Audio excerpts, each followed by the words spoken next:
Hi. So today I want to talk about the perfect police applicant. And really, there's not a perfect applicant, right? You're going to find that applicants tend to be stronger in certain areas and not as strong in others. That's natural, that's normal.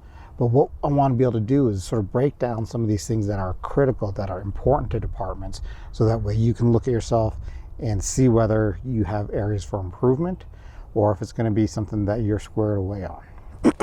So today we're going to talk about accountability, right? This comes in a different array of aspects where it ties into law enforcement.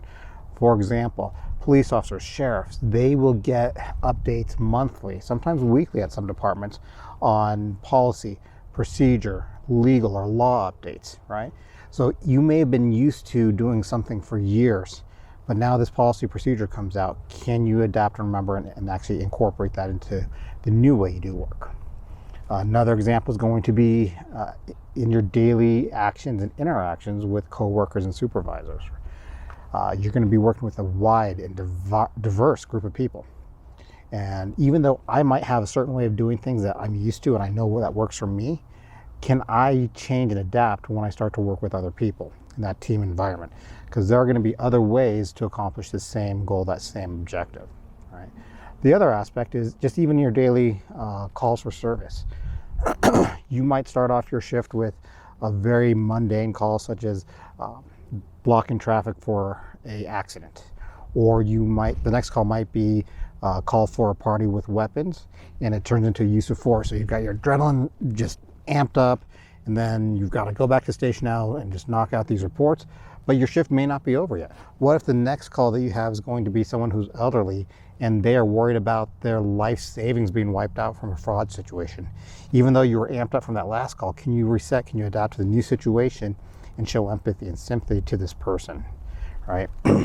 So these are just some quick examples. But departments are looking at your ability to adapt to new situations. They're going to talk to previous employers, previous coworkers to see if that's the truth. They're also going to have those indications in the psychological, behavioral questionnaires that they're going to give to you, okay?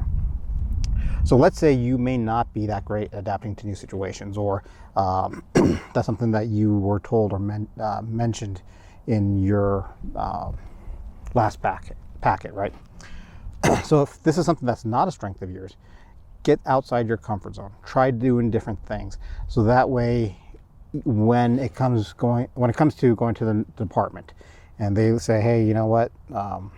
We checked with your last employer. They said that you're really not good at adapting new situations. You're very rigid in your interactions. Well, I can go back to them and say, hey, you know what? Actually, I've changed. This is what I've done. This is the proof. And now you're giving them tangible results based on that, right? So those are some of the ways that you're going to overcome that. But you need to put yourself in that situation. You're going to have to grow. You're going to have to put yourself outside of that comfort zone. So this was today's quick tip on characteristics, and hopefully it gives you some insight. Good luck, and I'll talk to you later.